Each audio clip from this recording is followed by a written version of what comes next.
and YouTube blog covering the German startup scene with news, interviews, and live events.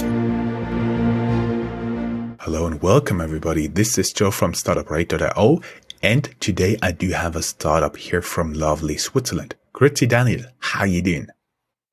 Grüezi, Joe. It's great to be here on the podcast with you, and I'm doing very well. Thank you.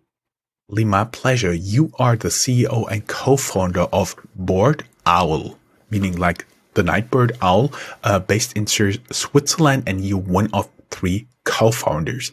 As always, we first go a little bit through your CV before we talk about the real startup. I have seen you attended the University of Greenwich in London and the Open University. How was it to go to university in London? I assume a little bit expensive? Actually, back then, and I'm showing my age a little bit, it was not so expensive back then because it was still very much paid for by the state. So as you might hear from my accent, I am originally from the UK. I'm a mongrel or hybrid, depending on which way you see it. So a mix of Persian, British, and Swedish genes. And so studying in London was obvious for me. We'd spent some time in Switzerland before that as a family, had returned back to the UK, and university, it was a bit of a mixed bag for me. So in short, I've done a fair bit of it, but I never concluded it. I did a year, managed to get a job in technology, which was meant to become a summer job, and they convinced me to stay on, paid me a lot of money because there weren't many tech people around then, especially ones who could speak German, and they convinced me to stay on. I tried to go back to university, but it just didn't. The business bug had bitten me, so I cut it off. I see. And interesting thing is about Persian heritage, you can celebrate New Year twice a year, right? That's right, with Nowruz. Don't ask me exactly when it is. It's coming up soon, but I always know because I receive a whole flurry of messages from my distant relatives. The interesting thing is, first there's the official New Year, like January 1st. Then there's the Chinese New Year. And sometime after that, there's the Persian New Year. I have spent New Year in China, but I have totally no clue how the Persian New Year is celebrated. Maybe we'll get into that after the podcast recording. Sure. Talking about the jobs there, I've seen you've been a analyst in banking with a UBS, typical Swiss bank. Where have you been and what have you been doing there? Sure. So my career started in technology, really, which was a bit of a legacy thing. My father was an engineer, first in the automotive industry and then transitioned into technology. He was working for UBS. He was always a big believer in not giving me things per se or money, but helping me with opportunities. So I spent 3 summers when I was a late teenager, when all my friends were at the beach or in the swimming pool. I was at UBS working over the summers in technology. And that was my first job there as well. It was as an external. I was an analyst, a very dry tech role, but it was the good foundations of what was to come later on. It got me the transition into the banking world. And from there, somehow you moved on to Goldman Sachs, working in information technology, also an analyst, I do assume. What did you do and where? I assume London? Actually, that was mainly based in Zurich. I traveled a fair bit, so spent a lot of time in London and in Geneva. It started out as a pure technology role. I was doing support, so I was rolling out, new software and things like that. Then transitioned into more of a market data role, so linked to Bloomberg, Reuters, those kind of things to kind of feed all of the trading systems. And then finally, before I left, I transitioned into business analysis and project management. Mm-hmm. And the interesting thing is, from there, somehow you turned a headhunter. How on earth did that happen? From an analyst in banking in Zurich to a technology analyst and then a headhunter. So the next step for me would be logically either to go into VC or be a tech entrepreneur yourself. But how did you become a headhunter? That's a very good question. And back then, I loved technology, but I was not that excited about how everything is bolted together. So I loved using it. I loved what technology can facilitate, but I didn't necessarily want to be in the trenches of technology anymore. I wanted to be using it. It was important to me to be on the front of a business. I knew I loved dealing with people. I was very interested in people.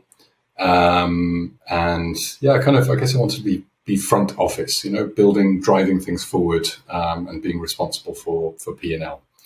And it was just really through chance. So the company that had hired me into Goldman, into that tech role, was at the time a very specialized technology recruiter.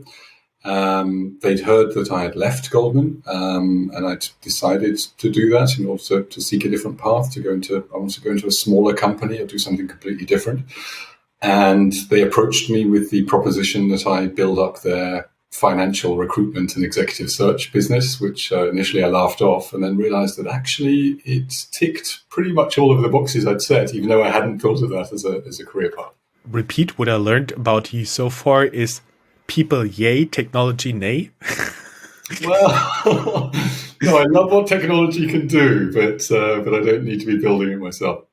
I see. And then somehow you went back into banking as in structured products, and then you went back to headhunting. How did this happen? So what happened was headhunting is all about network and staying in touch, being proactive. And so I'd stayed in touch with many of my ex-Goldman colleagues and happened to be contacting one of them at the right time when they were about to build a new investment bank. So one that was actually one of the earliest fintechs I know. So it was really about building a technology platform to give clients the ability to self-price structured products with the use of derivatives and everything. And my first interaction with them was really to, as a headhunter, bring them in a number of people. And at some point, the CEO back then said, look, you're clearly a good salesperson because you've managed to convince a number of people to leave their blue chip firms and to join our little startup. Why don't you join us as well and help us build a company and sell structured products? And for me, it was always a bit of an unchecked mark. I slipped through the net into Goldman somehow without my completed university. But that was a barrier to me getting into those kind of derivatives sales or trading jobs. And so when that opportunity came knocking, I thought I'd give it a go. You'll see from my profile that I was there for a limited amount of time. It was about 9 months. And the reason for that was because it turned out to be not quite as fulfilling as I thought. I realized that, as you said earlier, people yay. I really do. I'm so interested in people. I love the fact that when you're working with the right companies who really value people as their number one differentiator, then you can have a real difference on those businesses, and you can have a real difference on the lives of the people that you hire into those companies. So that's why I moved back. And as you'll see, I at that point moved over to Dubai to set up the Middle East practice for my old employer. And I assume it was a little bit too hot for you because then you came back and co-founded the executive search company that actually you are still a part of, where the Startuprad.io is a spin-off. But before we get into that, you also co-founded a school in Basel. How did this happen? So, actually, as with Board Owl, and we'll get to that in a moment, I think, many people start businesses through scratching their own itch. And it was really that case with us as well. So my daughter's play school was bought up by a larger, I believe, private equity-backed group. It was previously a fantastic place, organic food and, wooden toys and a lot of connection with nature and things like that. And it turned into an awful place. So half the staff fired and everything. And long story short, we decided that the time was just right to set up our own play school, pretty much for our daughter, and to build a business out of it. So we were fortunate that a couple of the very good carers from the old play school joined us there, as we didn't have the know-how. And of course, a number of the parents of the other children from the same place then also followed and became our first clients. And we were really able to build a wonderful place with very strong values connected to nature. And yeah, really, it's interesting actually looking at it that way, because I realized that, with my career of headhunting and focusing on people's path through their later stages in life, the addition of a nursery and daycare was actually not too dissimilar, but looking at it at a slightly different stage of life as well. So helping young children in their first steps of development early on. I've heard people also aligning working with top management, working with a group of kindergarteners, but that's a completely different topic. And then you came back to Switzerland to co-found DART, the executive search you're still a part of.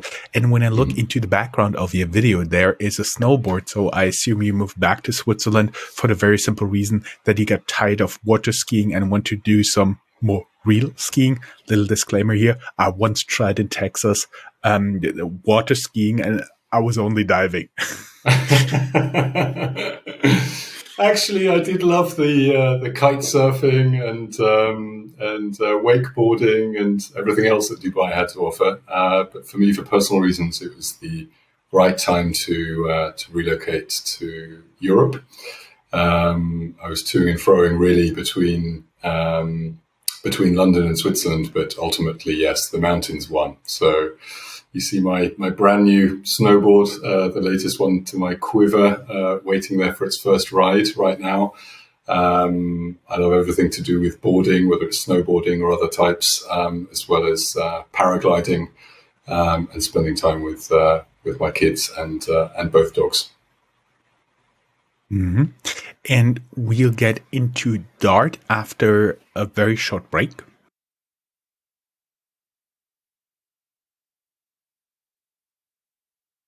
And we are back. So 13 years ago, you came back to Switzerland and co-founded an executive search company called DART. And can you talk a tiny bit about what you're doing in DART and how this sparked the idea of the Bored Owl? Yeah, with pleasure. So we're a boutique firm, DART. So we have our headquarters in Zurich. We have an additional team member in Barcelona, hoping to add one or two there as well. And DART itself is a highly specialized search firm. So we cover financial services only, and within that, even more specialized. So we cover private markets, so basically investment management, fintech, and family offices. How did we get to Bored Owl? Again, it was scratching an own itch. So about 7 or 8 years ago, so about 5 years into my journey with DART, and at this point, at least to me, it still felt startups were not so cool, not regarded to be cool, and rather regarded to be pretty high risk. I was reaching a point where I felt I wasn't getting the company as far as I would like to get it, and I was missing some really high quality senior people.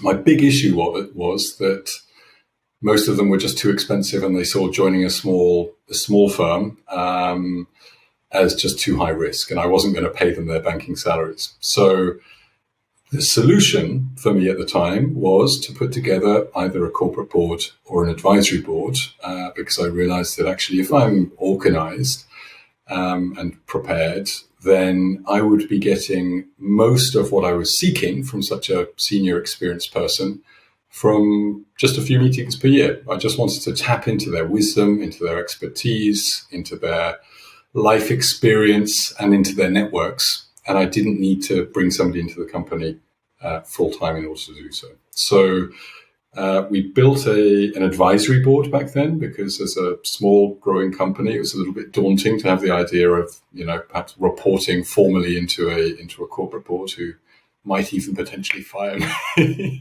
So it became an advisory board in the first step. And in short, the experience was fantastic. So in good times and bad, they proved to be excellent sparring partners.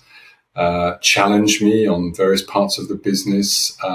They brought expertise where I didn't have so much. I mean, I'm not an accountant or anything like that. So whilst I knew how to build up a business and how to generate revenues, various parts of that whole chain, billing and basically just improving the health of the business, I managed to get all of those insights from a very well put together, diverse board of people.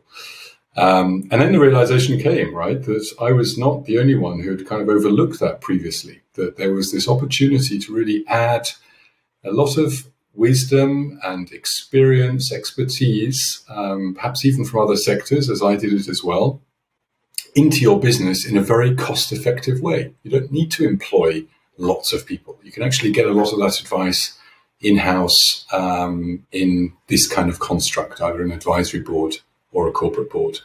And then through our exposure to a lot of mainly senior executives through DART's day-to-day business, and countless questions, whether we cover board mandates or not, which we did, just to a very small amount of volume. We just realized that there was a gap in the market. There was far too little transparency around boards.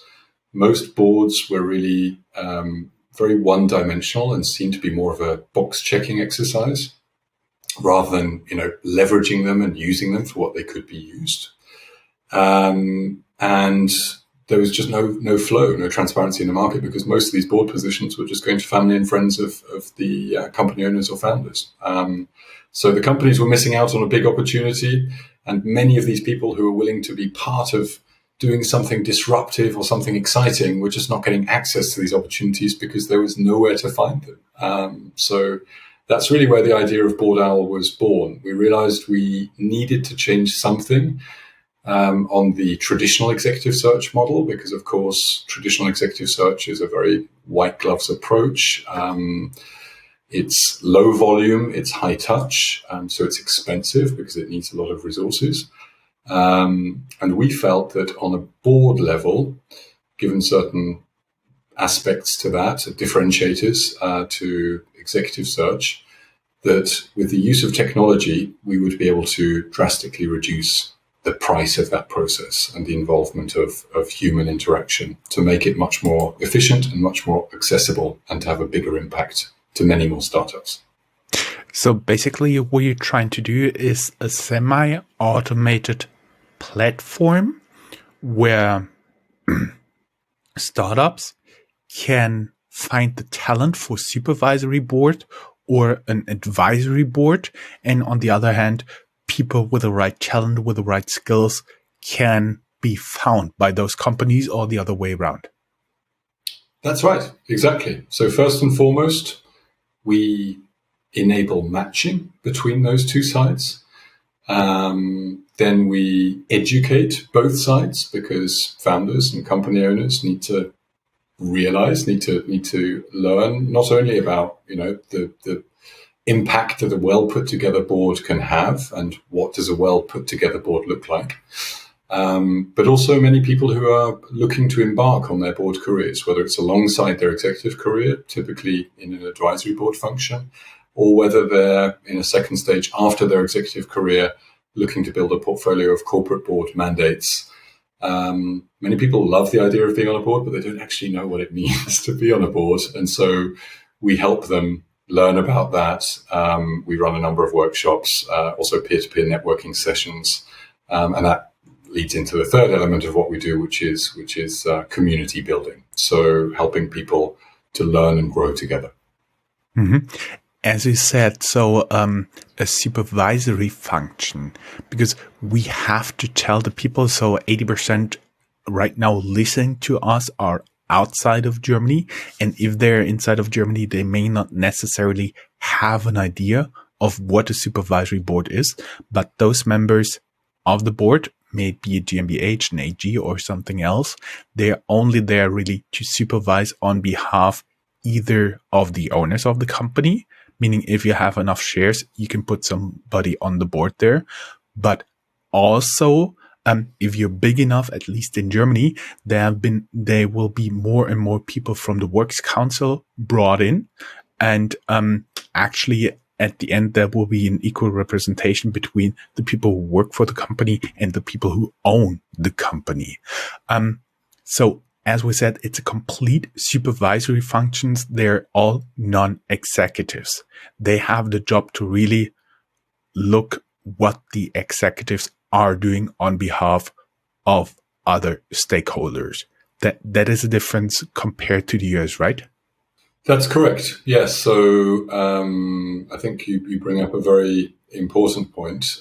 Boards can be very, very different, right? You bring up Germany. Germany is probably one of the most complex countries when it comes to boards, and there are lots of different types of boards. You've got the supervisory boards, you've got the power of the Workers' Council and their representation on the supervisory board. What we are not doing, certainly at this stage, is the executive board. So it really is all non-executives. The executive board typically is composed of operational people in the company. And that's what we're not doing. We are focusing on all of those around. So the big difference between the supervisory board and the advisory board is that the supervisory board really carries the responsibility and the liability for the company as a whole. And so it's a very formal setup. Countries vary massively in terms of, what the rules or what the responsibilities and the liabilities are of supervisory board members. But in most countries, it really is the case that they carry the responsibility. So they really have to, it's a governance function, right? They're overseeing the CEO and the CEO's executive team and making sure they're not doing anything bad, anything illegal, but also looking to steer them in the right direction. And the advisory board is much more of, as the name says, a sparring unit. So I would say the corporate board typically is more constant for a longer period of time. The advisory board, so advisory board members do not carry any liability or responsibility. They are there to help the founder team or the owner or the CEO to innovate, to break into new markets, to improve processes, but really as in a capacity as advisor. And actually, just on that note, I think many people don't know this, but if you look at, actually, I can't think of a single unicorn worldwide which does not have some form of advisory board. Alpha has one, Meta has one, at least one. That even, big health tech firms as well, like Moderna and stuff, they all have some form of advisory board or multiple advisory boards. Sometimes they're called scientific advisory boards. Sometimes they're regulatory advisory boards. But many companies have them. They're just not always that prevalent. With startups, they're very favorable, sometimes even preferable to supervisory boards, because with an advisory board, you can actually make yourself look more investable to investors, because you can show the caliber of the people you've got on board with you who believe in your products and are helping you build it. So investors will be very happy to see some high caliber or highly qualified advisors on your advisory board.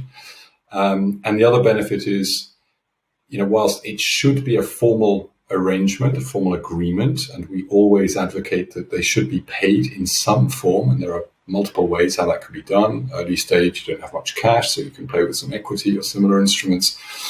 There is no, as we mentioned earlier, so no liability. And so that's reassuring for somebody getting involved with such an early stage startup. but it's also a little bit more relaxed for the founding team, who don't need to be, feel as though they're reporting to somebody. They're rather, counting on an advisory board to help them. I would actually think of an advisory board as getting a lot of very senior consultants for a very cheap price. Not necessarily that they have been consultants in the past, but they do have a certain know-how with which they can help you as a founder. There is some truth to that. Yeah, I don't like to use the word cheap because, and actually in some cases you'll see that, especially where equity is involved, an advisory board or advisory board members can do very well out of their contribution to a startup. And what's interesting is that, normally as the link is being created, compensation is high up there on the agenda, and it should be. People should be fairly rewarded for their added value and input. But it's so interesting to see that already quite soon after their involvement or joining an advisory board, the feedback we get about what they get out of it themselves. I mean, they don't just feel, they learn so much from the other advisors on the board, from the founders themselves, what it means, the trials and tribulations of startups and everything, that at some point everybody's in it because they're just loving being part of it and really, get also put in blood, sweat and tears. I think, I mentioned earlier, it's a little bit more tactical. It's a bit more short term. You can change your advisory board as the company develops, and you should, because at a very early stage you'll need different skills and input than you will at a later stage. But I would differentiate it very much from the consultants that you mentioned, because consultants come in, do a job and get out, and they don't see things through, whereas your advisory board will be with you for some time and share that responsibility for things working out. Mm-hmm. I would be interested. We've now talked such a lot about the use of boards for potential startups and companies. How does it actually look for the people who would like to go there? Basically, my understanding is right now, you find Board Owl some way. For me, it took a little trip to Barcelona at EU Startup Summit last year spring to actually find you guys. And then you have to register. My understanding is you are required to take some classes to become a board member, and then at one point you as a person will be matched with a startup. Is that about the process you're working with right now? Kind of, yeah. So at the moment we do not require you to take any of our courses because some people who join the platform are already highly experienced board members. We do encourage it for those people who have not yet sat on boards, either advisory boards or corporate boards. And we also work with some educational partners, some well-known business schools to whom we get, or with which we get access to their more heavy-duty board modules as well. But basically, the process is the following. So you find us, you start the sign-up process. As part of that, and this is where the technology bit comes in, so this algorithm works, you build your profile. It's self-assessment at the moment. This is going to be changing quite soon as we're changing the model to be predominantly by invite, so members inviting other members and vouching for them. Right now, you can still get onto the platform if you don't know another member. We will keep that door open, but it will be a slightly higher hurdle going forward as we're growing quite quickly. And you fill in you basically do a self-assessment. So you have a limited number of points that you can allocate yourself in three key areas, three key categories. One is your sector and functional expertise. The other one is your geographical expertise. And finally, but an element we find very, very important, also your personal traits and values. So we think that those are equally important to making sure that you get the right fit between a board member and a company owner or the other board members. There's a few other things that you can select. So you can basically narrow down what opportunities will come your way. So you can say how many days you're available per year, whether you're interested in what type of startups or firms that you would be interested in being on the board of. compensation preferences and things like that. And then, following a short call with one of our founding team, just to kind of verify everything and give you some tips on how to hone your profile further. You're then live on Board Owl's platform and part of its community, and have access to all of our document library, guides on compensation, things like that, and access to all of the peer-to-peer networking sessions in person and online, and ultimately are matchable. So as opportunities come up, and Hedwig, our wise owl, matches you with opportunities, you will be notified. Mm-hmm. Mm-hmm. I see.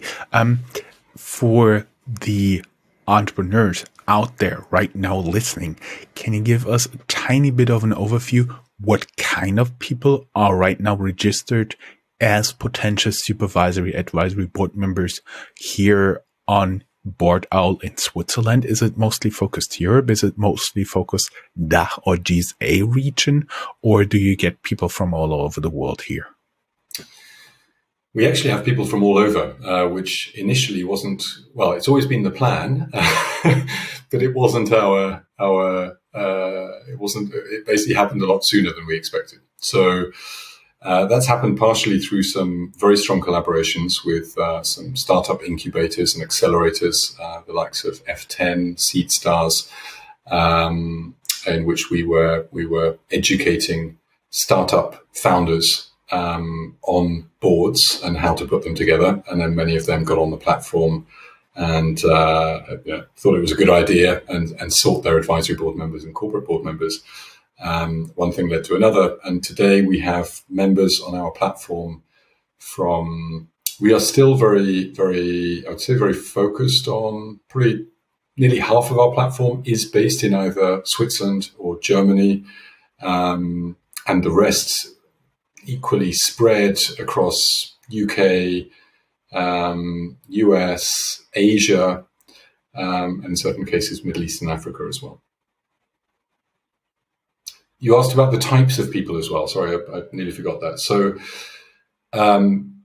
with Board Owl, we have decided that given the fact that you can learn so much from different sectors, it was by design that we decided to go completely, all sector. And we have members on our platform representing pretty much any sector you can imagine. We have people who have been in consulting up to a very senior level and have advised CEOs of large companies on key strategic topics. We've got people who have worked for some of the largest blue chips and developed strategy for them in CEO roles, CFO, COO. We have people from venture capital and private equity who have invested in companies and helped them scale and can advise founders on how best to fundraise or how best to build their teams as they grow. We've got people from technology, ex-CTOs, or current software developers who can also provide input from that side. We have people from the fashion industry who have worked for the likes of Gucci and Prada. We have people from healthcare, global head of risk, ethics and compliance for one of the largest pharmaceutical firms. I mean, it's really that broad and diverse. Strong emphasis on tech, as many companies look for tech nowadays. There's usually some kind of tech element to most startups, but generally really cross-sector. Mm-hmm. I see. Everybody who'd like to learn more, they can go down here in the show notes. They will, of course, have your LinkedIn profile as well as the website of Board Owl. And to close up this interview, we have our two usual questions. Of course, first, are you open to talk to external investors? We are, and timing of our call is excellent. People might be listening to this even in the future, so always open to talk. And right now, especially as we're just in the process of closing our seed round, we have a actually Berlin-based venture capital fund who has joined the round, which is great. and a number of other sort of smart money investors from the HR tech space. So yes, always open to talk to people who would like to be part of our journey and help us have a strong impact in the success of startups globally. Mm-hmm. And are you guys currently hiring? We are, and here as well, we are always open to great talents, whether it's in Zurich, where the headquarters is, in Barcelona, or anywhere in the world, actually, as we all embrace this sort of flexible working setup. Mm-hmm. I see Zurich or Barcelona, snowboarding or water skiing, right? You've seen through me. Too easy. I see. Daniel, thank you very much. It was a pleasure talking to you. All the best, and let us know when your seed round is closed. And of course, we'll have it in our startup news. Thank you, Joe. It's a great, pleasant pleasure. It was a great pleasure to talk to you today, and look forward to speaking again before too long. Pleasure was all mine. Have a great day. Bye-bye. Bye.